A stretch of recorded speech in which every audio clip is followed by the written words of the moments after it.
Pemirsa, pemerintah kembali mengeluarkan paket kebijakan ekonomi ke-10 yang salah satu poinnya memberikan kesempatan kepada asing memiliki saham usaha di Indonesia hingga 100%. Poin kebijakan ini menuai pro dan kontra. Di satu sisi, kepemilikan 100% saham diharapkan menstimulasi pertumbuhan industri di nasional, tetapi di sisi lain ada kekhawatiran warga lokal semakin terpinggirkan. Paket kebijakan ekonomi ke-10 akan memberikan kesempatan kepada investor asing menguasai 100% saham pada 35 bidang usaha, yaitu keram rubber, cold storage, pariwisata, restoran, bar, kafe, usaha rekreasi, seni, hiburan, pengelolaan jalan tol, dan pembuangan sampah. Pengamat ekonomi Nyoman Suwarte berpendapat dasar dikeluarkannya paket kebijakan ekonomi ke-10 ini adalah merangsang perkembangan dan pertumbuhan industri nasional. Sebenarnya paket kebijakan ekonomi ke-10 ini menyebutkan 20% saham diberikan kepada investor asing. Namun dalam perkembangan ekonomi terbuka, tingkat saham yang bisa dimiliki asing bisa mencapai 100%. Saat ini pemerintah telah mengeluarkan daftar negatif investor.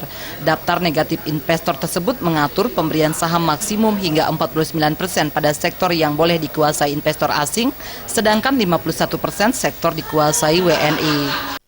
Dasar dari dikeluarkan paket ini adalah untuk merangsang pertumbuhan perkembangan industri nasional. Nah, namun dengan adanya kebijakan sekarang ini yang ke-10 memang memberikan toleransi, sebenarnya peraturannya 20% deh. 20% untuk investor asing itu bisa membeli saham di Indonesia. Nah, namun memang dalam perkembangan sekarang dengan ekonomi terbuka, kadangkala itu akan mengarah nanti ada beberapa sektor yang akan dikuasai yang pada akhirnya akan memberikan kompetisi di dalam negeri. Yang jelas kalau kompetisinya secepat ini kita akan kewalahan.